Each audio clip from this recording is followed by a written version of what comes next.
General McNally, thank you very much for joining us in today's program. As you know, today's breaking news is regarding about Attorney General Barr's statement with Associated Press. He stated that the Department of Justice have not yet found enough evidence of widespread voter fraud issues that can change the outcome of this 2020 election.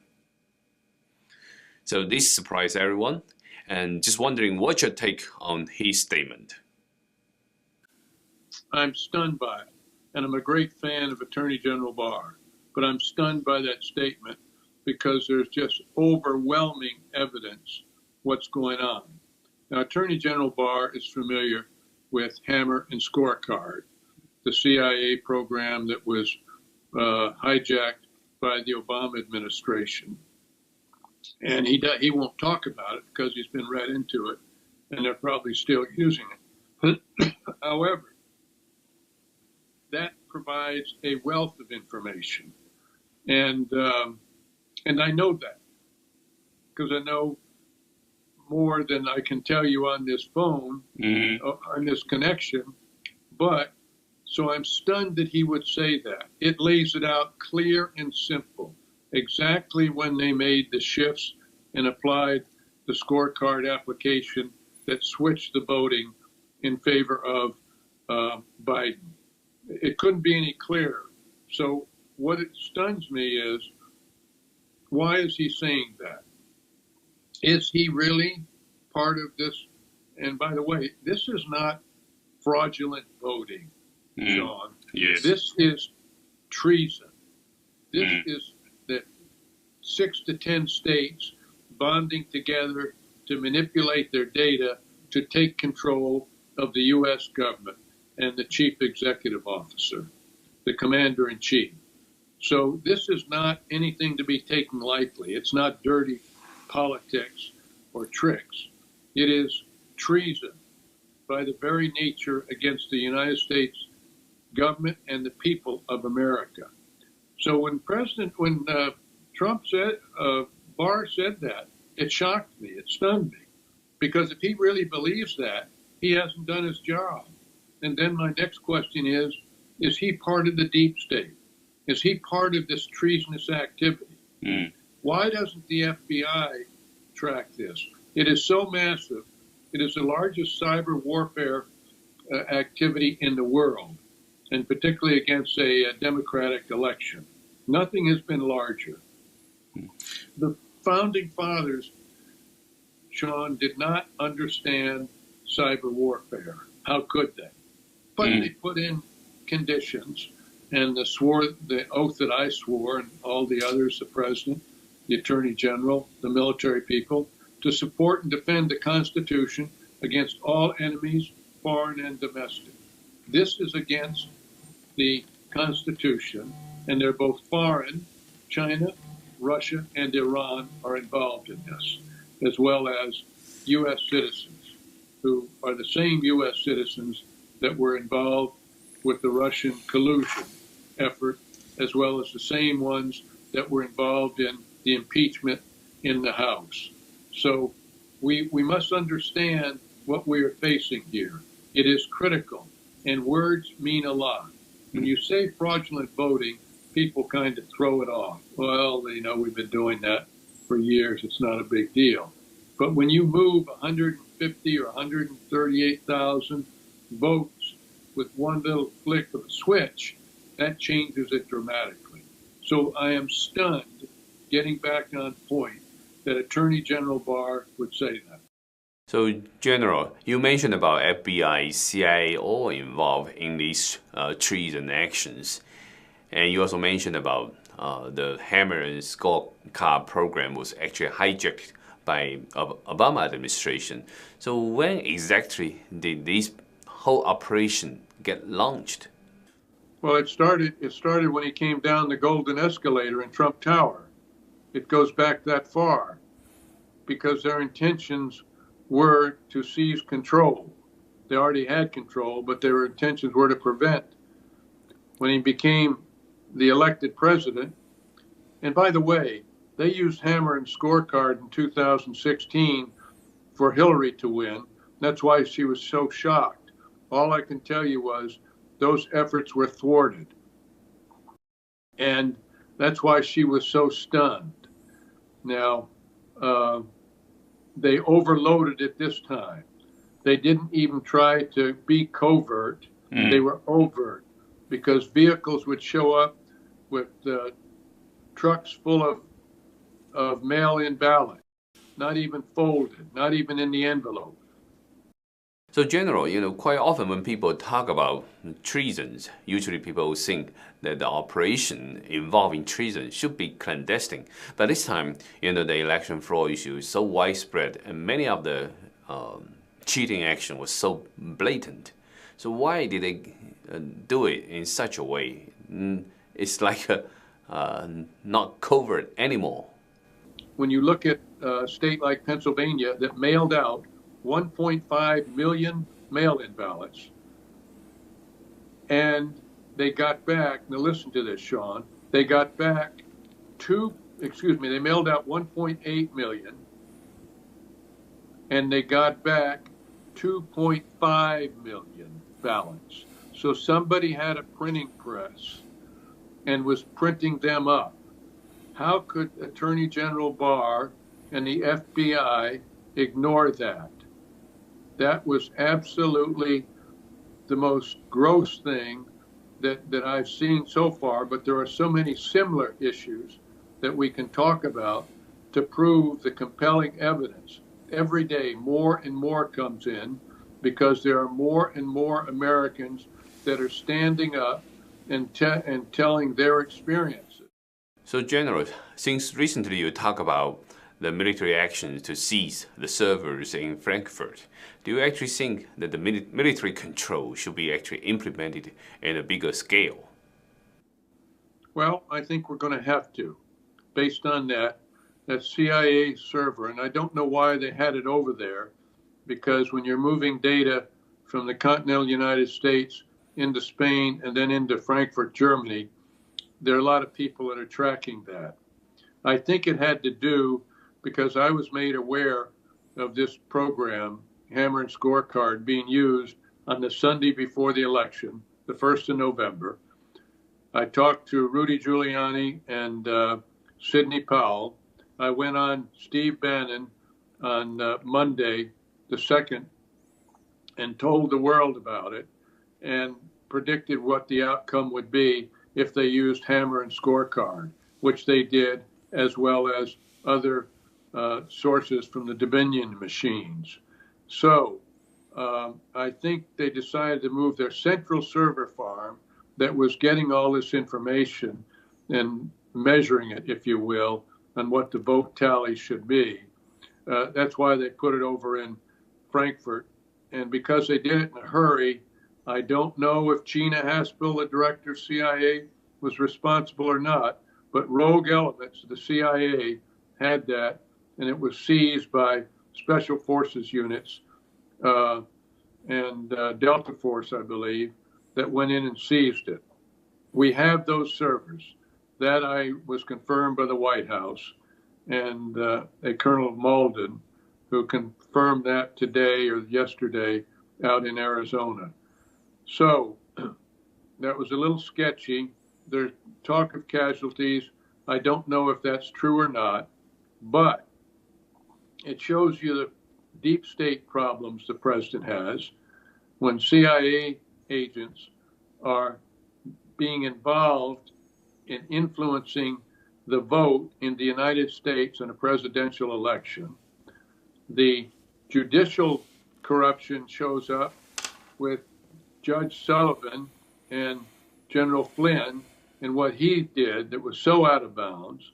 And then, of course, you have the congressional, where you've got Adam Schiff and Nancy Pelosi and all the things that they have done to include impeachment without any real impeachment reason. But they did it because they could do it, and they shamed themselves.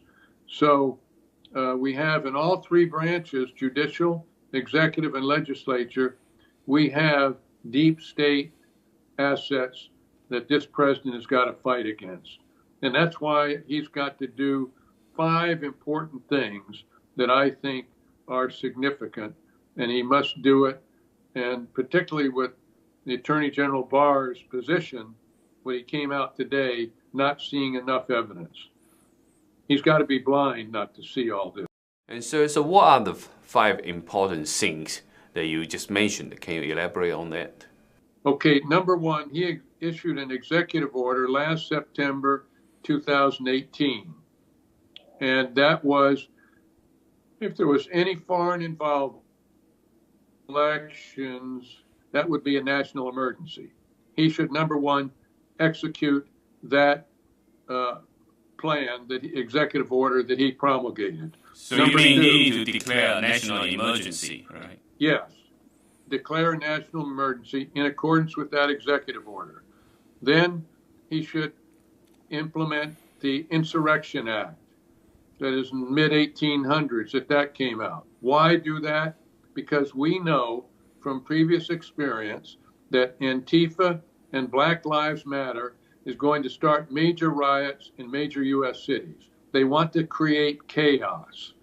They want to say this is a president that has gone wild. So you need to implement that act. Number 3, you need to declare martial law. And martial law is not much different than what has gone on in COVID-19 as far as the population goes. But what it will do, it'll enable us to use, along with the Insurrection Act, military forces, active duty. That's why Asper had to go, and the Secretary of Defense, and that's why Chris Miller, a former Green Beret, is the acting Secretary of Defense.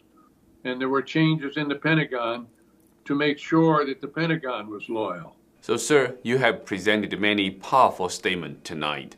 Can you also tell us why do you feel this kind of sense of emergency to take these actions that you suggested, the 5 actions that you suggested?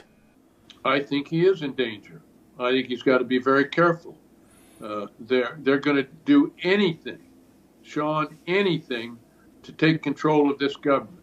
And the American people must understand it. That's why it's important, our conversation, having this, to alert the American people to the danger we face as a nation.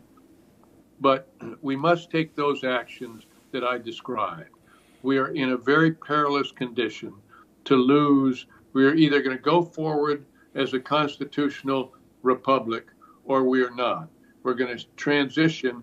And just by what you see going on in certain states, New York, in California, what the governors, these Democratic governors are doing on stifling businesses, shutting down restaurants, telling people what shops can stay open and what can't, that is a totalitarian society.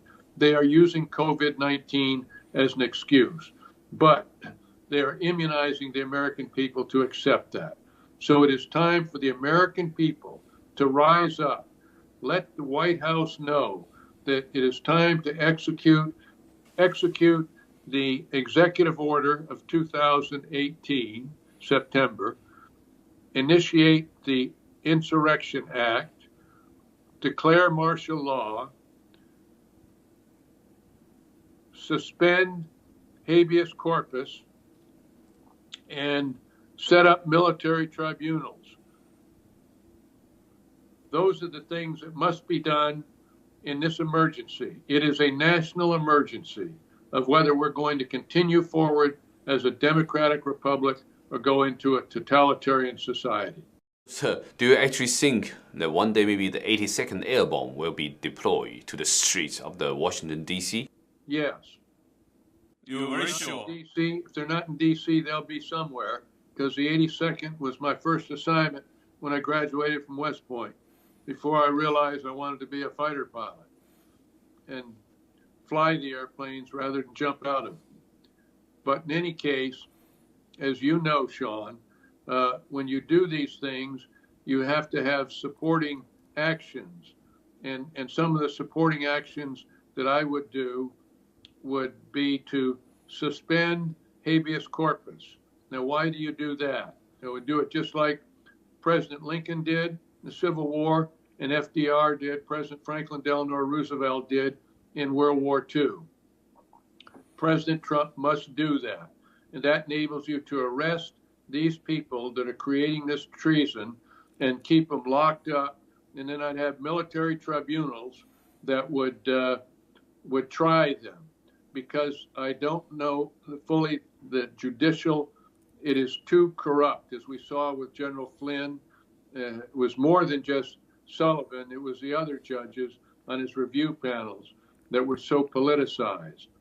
And those are the things that need to be done to ensure that we can resolve this issue. And I'd have a bipartisan panel that would review it. And in that bipartisan panel, the president should pick it, but they're the ones that must get all this evidence and show the American people how corrupt this was, how the massive cyber warfare changed in large numbers. After midnight, everything shifted and changed, and all this was done not covertly, they were doing it overtly. And what you and I didn't see, we have other assets like the Kraken and others that were observing this and can tell you the exact time, how many votes they shifted from President Trump to Biden, etc. That's the specificity you need. But we're seeing in some of these states, with the lawsuits against them, that the judges are not making decisions. They're ambivalent. Judges are not impounding all those voting stations and preventing them from their servers being wiped clean. So that's the issue that we've got to work, because our judges at the state and some of the federal level are corrupt. So, General, since you mentioned about the cyber warfare, definitely many of the tactics and its implementation need to be tightly controlled, and especially in this invisible cyber warfare, right? The source of attack, their tactics, their strategies can always be changing, and so it imposes tremendous challenge to do counter reacts against cyber warfares. So, at the same time, it is very critical to understand who the true enemy is, right? So many reports are starting to mention that Chinese Communist force might be involved in meddling the United States election. So what's your take on these issues? I got word today that I have not confirmed that the Chinese government owns part of the Dominion software company, not software, the hardware, Dominion voting system, that they put in $400 million in October of this year in a Swiss bank that owns or controlling features of Dominion software. And so they have a very heavy influence starting in October. Now, what they did with their support people, I don't know, because I just heard this today. I haven't had a chance to further investigate it, but I think it's very important that we start looking into this. We know there are other aspects that the Chinese have been involved with. We know the supply chain problem on those voting machines have Chinese parts.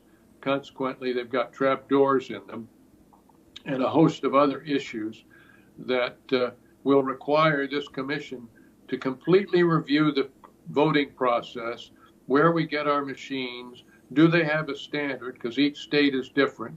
Texas will not use the Dominion voting machine, won't use it. Why? Because they found that it was too subjected too easily to software changes and cyber warfare. So that's why they don't use it. Yet you've got 30 other states that are using it. So this should concern us. But the founding fathers set up the voting system so it would be decentralized into each state. That may have to change. We need to look at this, and because this is not the last time we're going to have cyber warfare. And if we don't solve it now, it'll never be solved, because we will move into a tyrannical situation that will eventually be, whether you can call it social democrats or communists, it's going to be both the same. It's just a different name. many people still believe in the judicial system. So many people believe the cases in different key swing states need to be brought in front of the Supreme Court, and maybe eventually the Trump teams will get a fair trial, get a fair outcome. So from your statement, am I right that you're actually suggesting that it's not sufficient enough to just fight these legal battles on current situation? I do. Now, what role the Supreme Court plays, I'm not sure, but the military tribunals that have to be set up could, if the president wants, report to them, or could they just report to the Secretary of Defense and they would resolve it at a certain level? I don't know that. It's a lot easier to coordinate and understand the Supreme Court because there are only 9 justices there. It's different when you go into each state and you've got your state judicial system and you've got your federal judicial system. Much more complex. And so, of course, timing is very important for any operations. So what would you suggest would be a good timing for declaring martial laws for Trump's team? Well, that's his job to explain why, when you're looking at treason of this magnitude and a cyber war campaign of this magnitude, he needs to express it to the American people. He's got more than enough information. I believe that you'll have well over 120 million people that will support him. He won, and he probably won with about 85 million people. I believe there are many Democrats that may not like him or that, but they sure as heck do not want to have a flawed judicial system that is controlled by cyber warfare. They want an honest one. And I believe you'll get a lot of Democrats that will swing in support. Initially, maybe not, but that's going to be how well he articulates this issue and calls it what it is, treason. It is not fraudulent voting. It is treason against the nation, the people of the nation, and the government. So I think that, and you would hold up the Electoral College on the 14th of December, as well as the inauguration, until this bipartisan commission came up with a conclusion. And we cannot turn this government over to a group of people that have cheated and committed treason. Why would we turn our government over to people that have committed treason? So, sir, you just mentioned about to establish a bipartisan commission. But right now, who to trust in both parties, right? Both Republicans and Democrats may have enemies against Trump as well. So who to trust? And so do you think actually President Trump is in danger himself? Maybe even inside the White House, he's still in danger? Well, that I leave to the president and his minions talking to people on both sides of the aisle. Of course, you know, you're going to get Schumer and Pelosi that are going to go bonkers, but they should be arrested by then because they were aware of what's going on. And we know exactly who was aware and who participated. Let me just say that. I can't tell you how we know that, but we have them identified. And with martial law and the military tribunals, they can be arrested and the appropriate action taken care of them. So the honest people that don't have a stake, but they're honest Americans, and we know on both sides of the aisle who they are, because there's people on the Republican side that are anti-Trumpers and a part of the problem. So we have to weed out those people and put in people that we know are honest. And we know who they are. We know who they are.